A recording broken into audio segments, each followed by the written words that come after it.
Oi, eu sou Vitor Martins e esse é mais um Cruzoé Entrevistas. Hoje eu converso com Sueli Araújo, ex-presidente do IBAMA e especialista sênior em políticas públicas do Observatório do Clima. Sueli, muito obrigado por nos atender. É um prazer estar aqui com vocês, Vitor. Certo. Sueli, os últimos dias aí foram marcados pelo embate entre o IBAMA, que está sob o guarda-chuva do Ministério do Meio Ambiente, e o Ministério de Minas e Energia, por causa de uma licença negada pelo IBAMA à Petrobras sobre a perfuração de poços no Foz do Amazonas. Primeira coisa, eu queria te perguntar o que nós sabemos sobre o meio ambiente na região do Foz do Amazonas, o que tem nesses recifes, e o governo está tomando medidas apressadas em relação a isso? Bom, vamos lá. A Foz do Amazonas é uma região bastante sensível. Ela é uma das 5 bacias sedimentares da nossa margem equatorial, né? O governo vem investindo, vem assumindo, mais especificamente a Petrobras vem assumindo que essa é uma grande fronteira para a expansão da exploração de petróleo no país. Em 2018, eu mesma, como presidente do IBAMA, neguei uma licença que pegava 5 blocos da empresa Total, na mesma região, numa área bem próxima do bloco 59, que está causando essa confusão toda. É preciso entender que a região ela é muito pouco estudada, ela é bastante complexa em termos de correntes marítimas. A Petrobras, se obtiver a licença, terá que trabalhar com correntes muito mais fortes do que ela está acostumada. As condições naquela região são bem diferentes das condições da Bacia de Santos ou da Bacia de Campos. E qualquer exploração na região tem que ser feita com muita atenção, e você tem que fazer, na verdade, o que está faltando fazer é uma avaliação ambiental de área sedimentar, um estudo regional e não bloco a bloco. Nós temos que entender o impacto potencial dessa expansão do petróleo naquela região de uma forma mais macro, porque sim, podemos estar impactando uma biodiversidade enorme, há danos para a fauna, há danos para o fitoplâncton, para o zooplâncton, que são aqueles pequenos seres na superfície que são carreados pela água, há alterações na qualidade da água esperadas, isso tudo se não ocorrer um acidente, porque em caso de acidente, as condições de gerenciamento, de conseguir conter o óleo, são muito complicadas naquela região. Em cerca de 10 horas ou menos do que isso, pela modelagem entregue pela própria Petrobras, o óleo, em caso de acidente, atingiria águas internacionais, águas da Guiana Francesa. Então, realmente uma situação bastante peculiar, né? Com características especiais, e até agora a Petrobras não demonstrou que o empreendimento é viável. Assim como a Total, em 2018, quando eu estava no IBAMA, também não demonstrou viabilidade do empreendimento. Em relação à questão do sistema recifal, ele pega uma região grande, na verdade, bastante grande, e esse sistema recifal ele não foi estudado como deveria ser. E aquilo tudo é uma área única no mundo, porque você dificilmente vai encontrar situações com um rio com o porte do Amazonas jogando uma grande quantidade de sedimentos no local, né, na região toda, influenciando a região toda, e você, mesmo assim, tendo uma biodiversidade que se sabe que é muito grande. Não são condições únicas, são condições bastante preciosas em termos de nós devemos ter atenção em termos de conservação da biodiversidade. Que diz a Petrobras, né? Fala que o bloco 59 estava apto para ser ofertado e licenciado, o que leva a concluir que os desafios sinalizados eram todos tecnicamente superáveis. Então, essa parte da logística, tudo não vai na mesma direção, né? Não é isso que está no processo. Eu acho importante chamar a atenção que o IBAMA ele é o que dá licenças no offshore, né?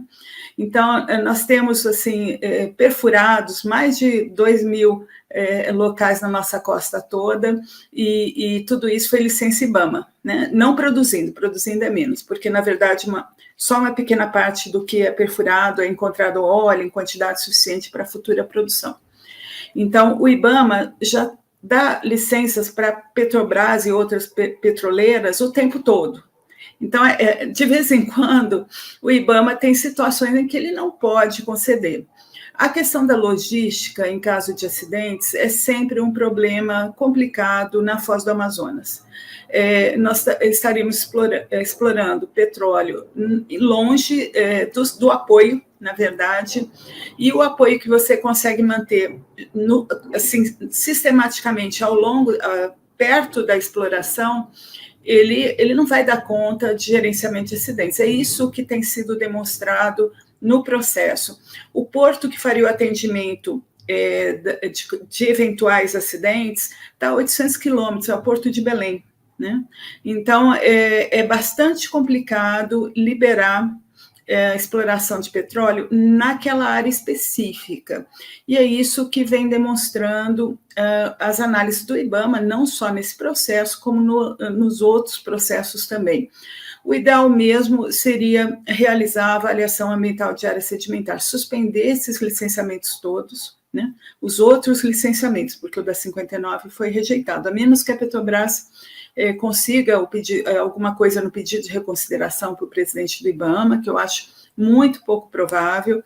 O parecer do Rodrigo Agostinho está muito consistente, está claro, está técnico, né? Então, eu acho pouco provável que haja reversão dessa situação, mas há outros empreendimentos sendo licenciados na margem equatorial como um todo. O ideal seria a suspensão desses licenciamentos para a realização de uma ou mais avaliações de áreas sedimentares, pode ser que sejam 5, uma em cada bacia da margem equatorial, para o país ter certeza de que quais são as áreas aptas à produção de petróleo, as áreas não aptas e as áreas que têm que ser colocadas em moratória para estudos futuros. É isso que a avaliação ambiental de área sedimentar faz. Quem faz esse estudo é o governo, não é a Petrobras. E esse estudo deveria ter sido realizado na Foz do Amazonas antes dos leilões, antes da oferta pública. Isso é previsto na nossa legislação desde 2012. Tem uma portaria interministerial que coloca a avaliação ambiental de área sedimentar como regra. E nós ignoramos isso. Tem basicamente 2 casos só de avaliação ambiental de área sedimentar realizadas para petróleo no Brasil, que é um onshore e outro offshore, mas ali na região da Foz isso não foi feito, né? Como não foi feito nas bacias vizinhas à Foz, ali na margem. Então, nós temos que parar, na minha opinião, fazer a avaliação ambiental de área sedimentar e achar quais são as áreas aptas para a produção. Vamos dizer que o presidente do IBAMA tivesse concedido essa licença. Num estudo maior, você poderia chegar à conclusão de que aquela área não é apta para a exploração de petróleo, que a tentativa de exploração tem que estar em outros locais. Então, esse estudo ele é ignorado na prática. Se usa um dispositivo transitório que tem na portaria, que fala, enquanto não houver avaliação ambiental de área sedimentar, pergunta aí para o IBAMA e para o ICMBio, para o Ministério do Meio Ambiente, se eu posso leiloar. Isso é colocado na portaria como questão transitória. Isso há 10 anos atrás e se tornou regra. Tem um problema jurídico aí, a regra é realizar a avaliação, e eu acho que o governo está dando um tiro no pé, todos os governos, não é este governo, né? O governo brasileiro está dando um tiro no pé quando não faz essa análise regional, porque se fizesse, os leilões sairiam com muito mais segurança jurídica e provavelmente o valor arrecadado nos leilões seria maior. Certo. Agora, falar sobre a MP da Esplanada, queria perguntar, o Ministério do Meio Ambiente da Marina Silva está sendo esvaziado? O esvaziamento do Ministério do Meio Ambiente e Mudança Climática, é o nome oficial do Ministério agora, colide com toda a narrativa do presidente Lula desde a campanha presidencial. O presidente Lula assumiu clima e meio ambiente de uma forma ampla como pontos centrais da sua narrativa política, das suas propostas de políticas públicas, e tem viajado pelo mundo, e ele tem que fazer isso, arrecadando recursos para programas socioambientais, né? Quando nós esvaziamos o Ministério do Meio Ambiente, como o Congresso pretende fazer, nós estamos, na verdade, querendo implodir essa proposta do governo Lula, que foi construída durante a campanha, né? Principalmente depois da adesão da ministra Marina Silva. É como se o Congresso estivesse passando um recado: nós somos contra todos esses programas que vocês estão falando de proteção do meio ambiente. É isso que eles estão falando, porque o Cadastro Ambiental Rural, ele foi criado em 2012 na Lei Florestal, no Código Florestal, principalmente para controlar o desmatamento. É um cadastro técnico, é um cadastro com dados sofisticados, com mapas, com georreferenciamento, com informações que o Ministério mais burocrático, que o Ministério de Gestão, porque é para lá que eles querem colocar, não vai saber o que fazer com aquilo. A partir do Cadastro Ambiental Rural, são planejados todos os programas ligados à floresta no Ministério do Meio Ambiente. A partir do CAR, também se faz o planejamento da fiscalização, e para mim é o que eles querem viabilizar. Querem viabilizar embargos remotos, fiscalização remota, porque parte da fiscalização hoje é feita em escritório, com imagens de satélites cruzando com os dados do CAR, né? E a ideia, para mim, do centrão, da parte arcaica do Congresso, que tem uma visão de que a política ambiental atrapalha, a ideia deles é principalmente atrapalhar a fiscalização ambiental. E aí é muito complicado, porque o governo Lula tem assumido compromissos internacionais de que o desmatamento vai cair, tem tomado medidas fortes nesse sentido, a fiscalização está fazendo tudo o que pode, o número de fiscais hoje é muito pequeno, precisa crescer, mas eles estão fazendo tudo o que eles podem para reforçar as ações de fiscalização, e se você tirar o controle do CAR do Ministério do Meio Ambiente, tudo isso pode estar em risco. O CAR esteve no Ministério da Agricultura no governo Bolsonaro e ficou estacionado por 4 anos, não houve evolução no sistema do CAR. E qual a capacidade da Marina de resistir a essas pressões do Centrão, né, dessa ala do Congresso citada? Bom, o governo, o Poder Executivo tem que estar com a Marina também, né? Isso é importante. Nós vimos nas votações que ocorreram, o governo, por exemplo, liberando bancada, né? Foram uma série de votações, né? Não só da medida provisória 1154 na comissão mista. Foi um dia e noite de terror, onde o meio ambiente perdeu todas, né? Nesses processos, eu entendo que o governo deveria ter sido mais incisivo no sentido de lutar contra o que estava sendo feito em termos de perdas na legislação ambiental, né? Perdas efetivas ou para que futuras, porque o processo vai continuar, como no PL 490. Mas eu entendo que o governo, a liderança do governo no Congresso, a liderança na Câmara, no Senado, a Casa Civil, a Secretaria de Governo, todos têm que atuar com mais força na linha do que a ministra Marina Silva defende. Isso é importante. É importante porque quem está coerente com as propostas do governo Lula, que estão sendo espalhadas internacionalmente, divulgadas todos os dias, quem tem coerência com isso é a ministra Marina Silva. O que ela está defendendo é o que está escrito que o país ia fazer quando o presidente Lula foi eleito. E o presidente Lula tem mantido esse discurso, né?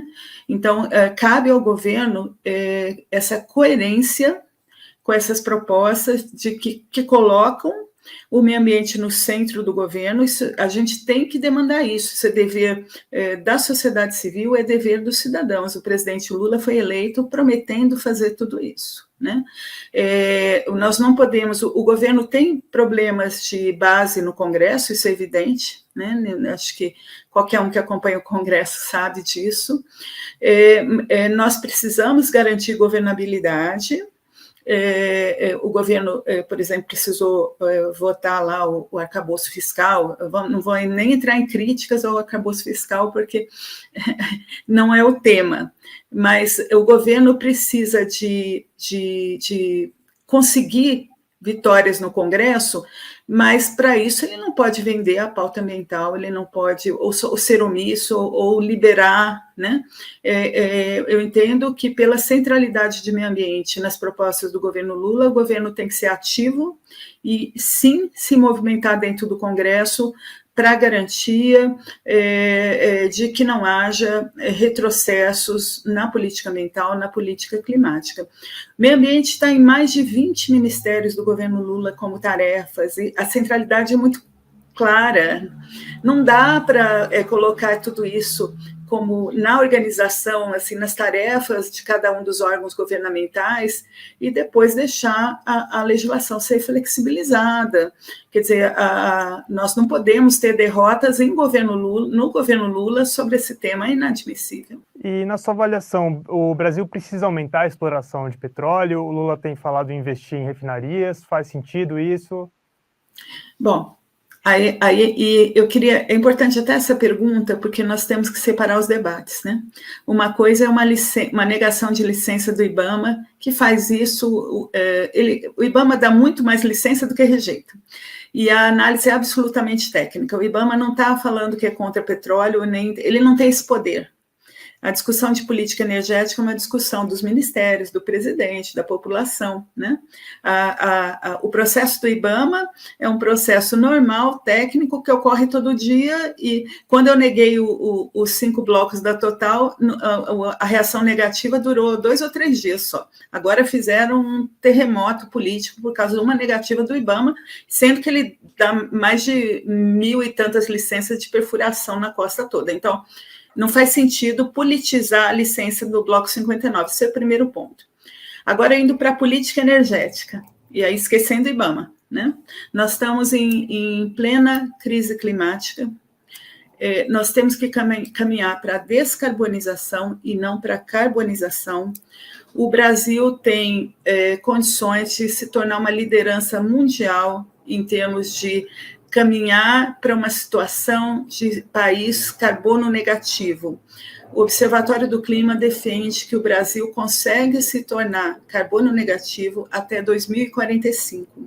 Ele seria o primeiro grande país, a primeira grande economia que atingiria esse patamar. Ele tem que fazer isso controlando o desmatamento. O desmatamento é a maior fonte de emissões de gás de efeito estufa no país. Ele tem que fazer isso transformando a nossa agropecuária em agropecuária de baixo carbono, e tem que fazer isso tentando preservar a nossa matriz energética, a nossa matriz elétrica, que tem condições favoráveis em relação a grande parte dos países, principalmente a matriz elétrica, né?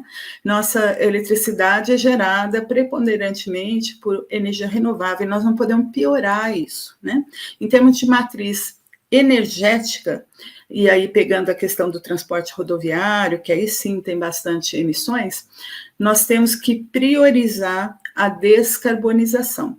Falar em expansão de exploração de petróleo em plena crise climática, com as informações que nós temos de que a crise já chegou, é só abrir jornais, só abrir as redes sociais, né?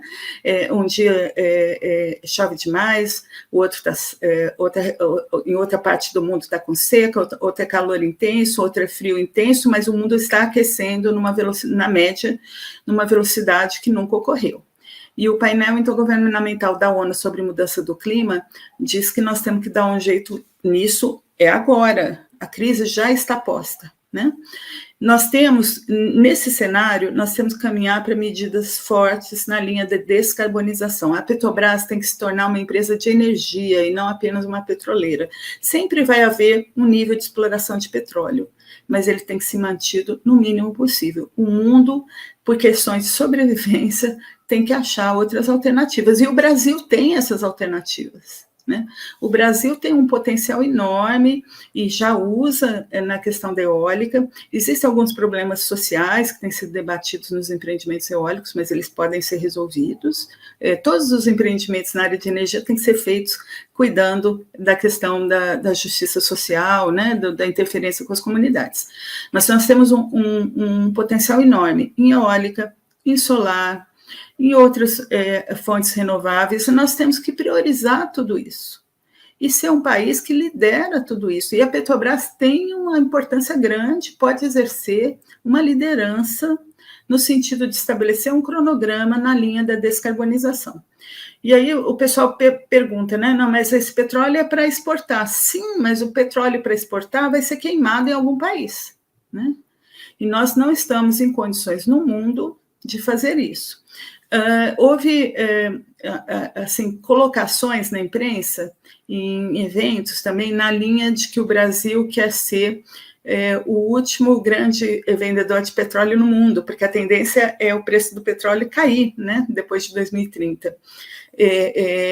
O mundo não vai poder ter tanto fóssil, tanta queima, né? Então, o termo utilizado foi the last oil producer standing, aquele que vai ficar lá em pé antes que todo mundo vai morrendo, só sobra ele. É isso.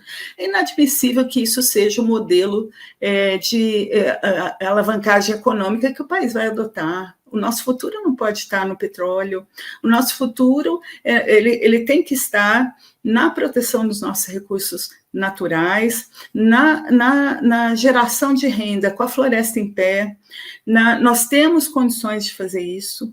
Nós realmente estamos numa situação privilegiada em relação à maior parte dos países, no sentido de caminhar para a descarbonização. E a aposta é que o Brasil pode e deve fazer isso. Quando o petróleo, eu não estou dizendo que a Petrobras tem que ser extinta. A Petrobras tem que liderar uma campanha, se transformar numa empresa de energia e liderar uma campanha no sentido da descarbonização progressiva, né, da redução progressiva do uso de petróleo. E ainda nesse sentido, o governo ontem anunciou um plano, né, para baratear os carros populares, e queria saber qual a sua avaliação do impacto ambiental disso, né? Olha, eu apoio fortemente a ideia de que o país precisa se reindustrializar, né? A indústria brasileira sofreu muito nos últimos anos e precisa se reerguer. Agora, eu tenho sérias dúvidas se esse é o caminho, né? Em termos mesmo de mobilidade urbana, quando você lota a cidade de carros, você está atrapalhando aquele usuário do transporte coletivo, do ônibus. Então, se for para investir subsídios governamentais na área de transporte, que invistam no transporte coletivo, seja o ônibus, seja o metrô, é isso que tem que ser, né? As cidades têm que ser planejadas para que o transporte coletivo seja prioritário, né?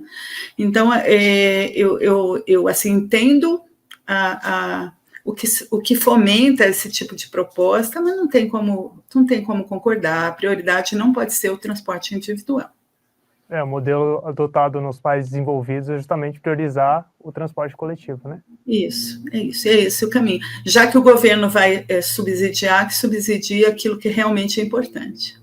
Certo. Agora, voltando para a questão da Petrobras e IBAMA, esse embate resultou na saída do Randolfo Rodrigues, né, do senador Randolfo Rodrigues, da rede. Como você viu essa saída, o ponto de vista dele de defender, nesse caso, a Petrobras? O senador Randolfo está atuando com olhar para a questão do Amapá especificamente. Mas tem uma distorção nisso tudo. O debate sobre o Bloco 59 tem sido colocado como se a produção de petróleo fosse iniciar imediatamente. Isso está longe de ser verdade. Nós estamos lá na fase de perfuração, né, a licença que foi solicitada é de perfuração. Na perfuração, a Petrobras vai furar para ver se tem petróleo e se tem petróleo em quantidade suficiente. Na grande maioria dos casos, a resposta é que não vai ter. Assim, colocando a exploração de petróleo como atividade, a perfuração, ela gera, ela gera produção, na verdade, na minoria das situações, isso é no mundo inteiro, né? No mundo inteiro, um pouco mais de 20%, se não me engano, dos que você perfura, você realmente chega à fase de produção. Então, você não sabe se vai ter petróleo lá. Existem pesquisas preliminares que mostram que tem chance, né? Mas essa vai encontrar o petróleo, vai produzir agora, isso é tudo inverídico. Eles vão fazer a perfuração, vão ver se tem o petróleo, e se tem petróleo em quantidade suficiente para entrar em produção. É essa fase que se está. Se der tudo certo, se o IBAMA tivesse concedido a licença, e tivesse petróleo, se tiver petróleo lá, entre essa fase e você começar a produzir, a espera média é de 6 anos, porque, na verdade, você tem depois uma fase de licença de produção, e os equipamentos que vão ser usados para a produção têm que ser fabricados, eles são feitos para o local. Então, recursos mesmo para a comunidade, eles só viriam depois de 2030. Isso no Bloco 59, que é o que está com o licenciamento mais adiantado na foz. O petróleo produzido naquela região vai ser produzido lá entre 2030 e 2040, e olhe lá.